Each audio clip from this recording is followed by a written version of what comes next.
Sir Ryan Bennett. Thank you. Go to the middle. Go to the middle.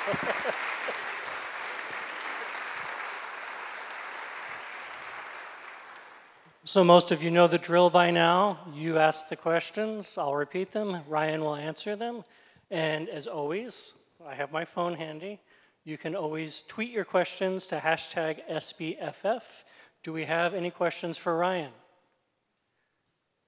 Yes. A question that I'm sure a lot of people are thinking about, was the young lady truly with CP or was she an actor that was that good at CP? So the question is about the actress. Did she really have CP or was she that good of an actress? She does. She does have cerebral palsy. So Cara, I think she's quite known in the UK still. She was on a show called the Tracy Beaker Show, which was quite big for people my age when we were young. And yeah, she has cerebral palsy. And it was really important for me going in when I first brought the script to the directors and stuff that we cast someone with cerebral palsy and involve them in the development process and that kind of stuff to make sure that that community was represented accurately and adequately. Yeah. But she was still a very good actress. She's a very good actress. She's she's very impressive. She does lots of really good work, honestly.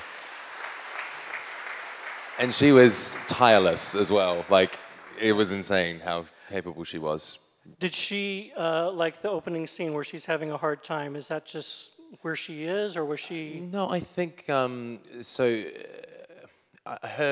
sort of physical representation is probably slightly exaggerated in the film, but not by much, really. Mm-hmm. Yeah. Yes, ma'am, in the back there.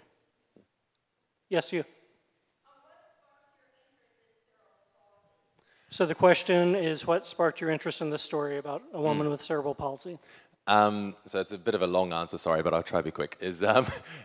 My first project when I left drama school, I did a show at I studied in Australia, and I did a show at the Sydney Opera House, which with a company called Can You See Me Theatre, and they used 10 able-bodied actors to work with 10 actors who had cerebral palsy and other conditions to do a device piece around, their dreams and fantasies of being able-bodied.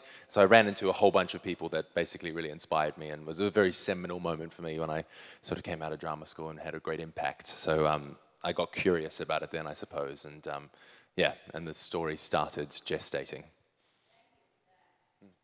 More questions? Am I seeing a hand or not seeing a hand? Wave your hands frantically if I'm not seeing them. Yes?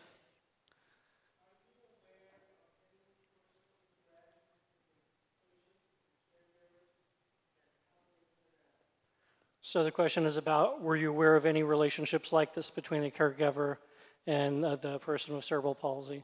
No, I mean, I witnessed in the work that I did, in the research that I did, a lot of sort of carer and all sorts of relationships, but all relatively conventional. I haven't actually witnessed a relationship quite like how this one emerges in the story, no.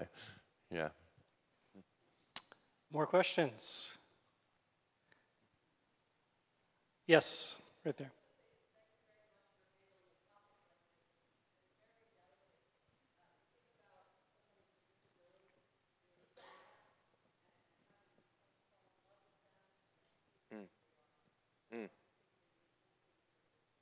Thank you. Thank you very much.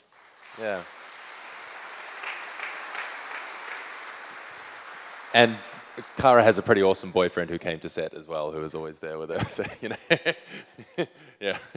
So if you didn't catch it, her statement was thanking him for how sensitively he handled the topic of this kind of relationship. Was that difficult for you to write that out? Yeah, well, I was just very cautious of, also because of, yes, like you say, we're representing a community that there needs to be sensitivity in the way that that is handled. And also because it was born of an experience for me with all these people that I felt a sort of duty to do right by, obviously. So, yeah, it was just a lot of research and a lot of involving the likes of Cara early in the process and making sure that there's a lot of, when I was still doing drafts of the script and stuff like that, I was engaging with her and asking for her sort of input to make sure that everything felt authentic, yeah. Yes, ma'am. Sorry, Did you ask where it was filmed? Yes. What ocean are we seeing? That's a good question. I actually don't remember. So we shot it at the internal scenes, and most of it we shot in London. But we did like a 3-hour drive to a beach. It's I don't even remember. I don't remember.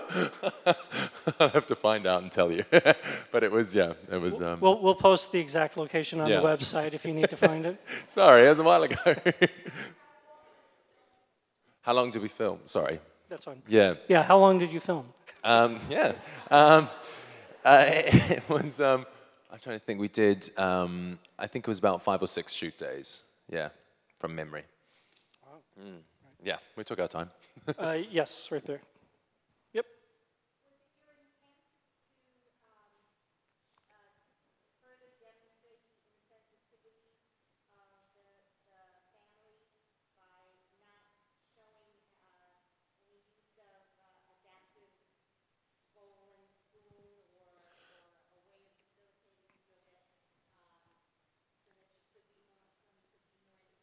Yeah.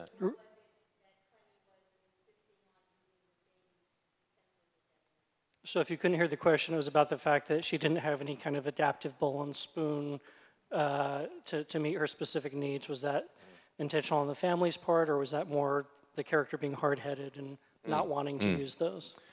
I think you can kind of look at that either way, to be honest. There was a period in developing it where she was on crutches, and we sort of, toyed with going that way and all that sort of stuff, and to what degree we'd represent how cerebral palsy affects her, and then and how the home would accommodate.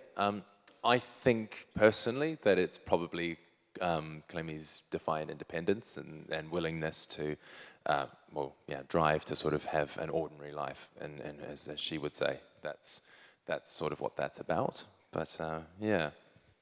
Was there any thought of this becoming something larger than a short? Yeah.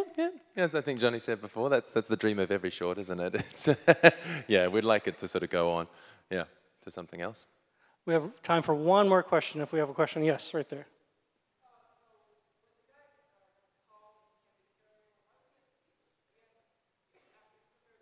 Yeah, he did.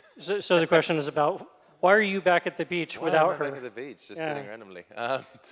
I think the idea is that Simon lives by the beach, but also that that's his sort of place of succour or his place of contact with her. So, in the sort of wake of the events, he's there. When he isn't with her. That's kind of the thought, if that makes sense. So remember to vote for your favorite shorts. Ryan Bennett, everyone. Thank you very much. Thank you.